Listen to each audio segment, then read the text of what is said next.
What's up, guys and girls? Good to see you today on the Speak and See Show. I ask you to like, subscribe, click that notification button so that when I get information out, you can get information in. I would like to first of all say that there has been great disappointment in Ben Cardin going off and pulling the money from the EIDL grant program, helping to pull the money from the EIDL grant program with his statement that he made on the floor not long ago.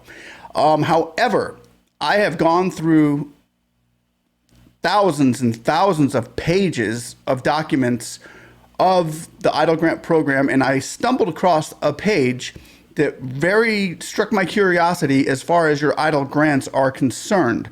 Where are they going? Because when Senator Cardin took the floor on August 2nd, he had mentioned going back into appropriations and affixing some of the bills that they were pulling money from, one being the HR 3684 bill in the Senate that is going into the infrastructure program, which he deals specifically with text on getting your EIDL loans and grant money that is being taken from the program to be put back in. He said later, further appropriations, I hope to go back and fix these things. However, I'm going to go in, as you can see right now, I am on page 5,549 of the HR 3486 bill.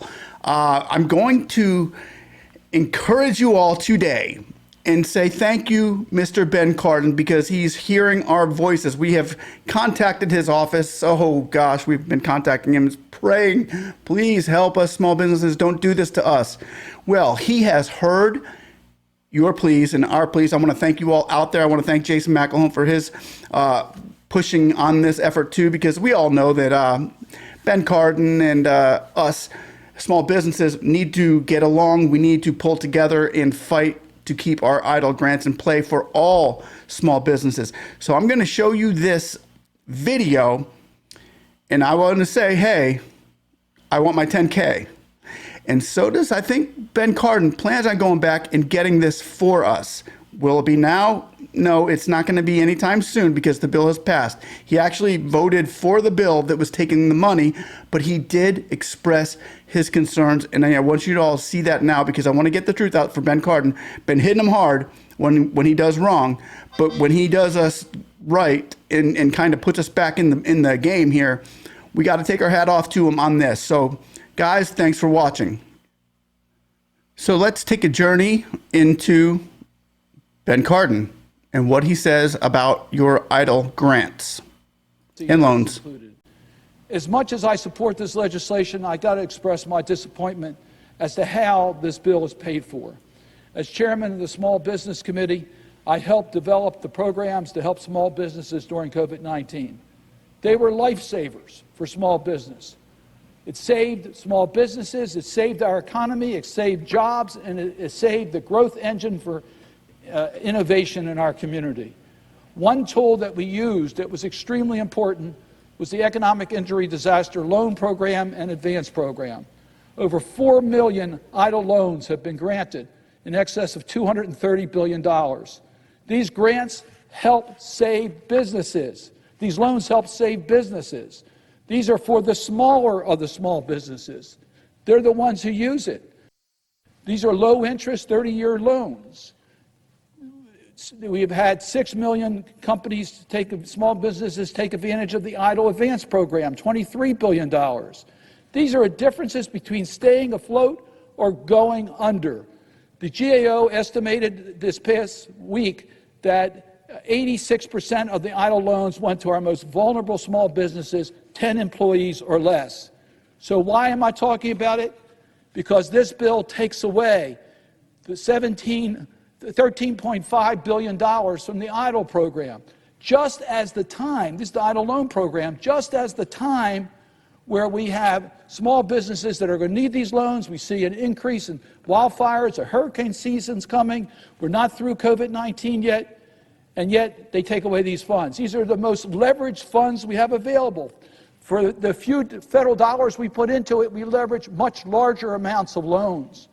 Do we really want to cut back on the ability to help small businesses through these long-term loans? Unfortunately, taking this money away does exactly that. In addition, it takes $17.5 billion from the advance program under EIDL. These are the grants that go to small businesses that can't afford to take out loans.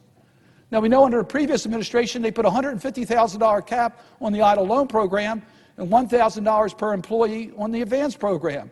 Well, the Biden administration wants to increase the size of the loans up to first $500,000 and then $2 million, but also to give $10,000 to the businesses that need it the most under advancements. With taking this money away, in total about $35 billion, it's going to make it virtually impossible for us to be able to do what we need to for small businesses. That's not right, and we're going to need to do something about it. And Madam President, I might point out, we have the Restaurant Revitalization Act that everyone here was very proud to help our restaurants. That's been oversubscribed. We're going to need a lot more money to be put into that program, yet you're taking away our capacity in this bill to help fund small businesses. That's not right, and I hope I will continue to work with my colleagues so we can find a path forward to help America's small business. And we all talk about helping small businesses. Here is one example where we took the step in the wrong direction. We don't have to choose between building modern infrastructure or helping small businesses. We can do both. And I'm disappointed at this moment that we're not going to be able to do everything we need to do to help the small business communities in our country. I hope I'll be able to revisit this at a later time, but it doesn't dull my enthusiasm for this very important legislation that I urge my colleagues to support. It will make a quantum leap forward in America's competitiveness and create more jobs for America's future. With that, Madam President, I yield the floor. Notice how he said, I hope to revisit this at a later time. He wants to go into appropriations and appropriate more money back into the EIDL grant program, guys. I hope that this is encouraging to all of you out there, as well as it's relieving to me to see Ben Cardin taking initiative to speak the voice of the small businesses and speak out what we've been saying for a long time here. Once again, shout out to my boy Jason McElhone, and I just want to say we've been fighting for this. We're going to keep fighting for it, and I think Ben Cardin is going to continue fighting for it as well. He just had to get this other bill through because he had to vote a yay on that. He could not vote a nay. It's the big bill. 97 people voted yay on this, so if he voted nay, that'd been weird.